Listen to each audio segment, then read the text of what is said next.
तुम्ही हे गाणं कित्येकदा ऐकलं असेल, काही लोकांचं तर फेवरेट सुद्धा असेल। ऐरणीच्या देवा तुला ठिणगी ठिणगी भाऊ दे, आभाळागत माया तुझी आम्हावरी राहू दे।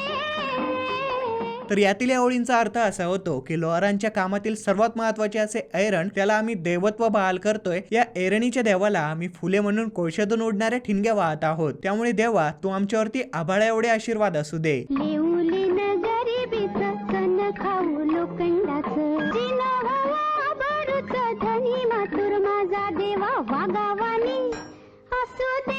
आम्ही गरिबीचे ओझे सहन करू, सण खाऊ लोखंडाचे म्हणजे कष्ट करू, कठीण जीवन जगू, परंतु हे जीवन सन्मानाचे आबरूचे व्हावे। दानशूर असे आमचे आहे देवा, तू आम्हाला हे सगळं करण्यासाठी वाघाचा शूरपणा दान दे। लक्ष्मीच्या हातातली चौरी व्हावी वर खाली, पिढा पिढा जाईल आली कृपा तुझी भात्यातल्या सुरा संग गाऊ दे।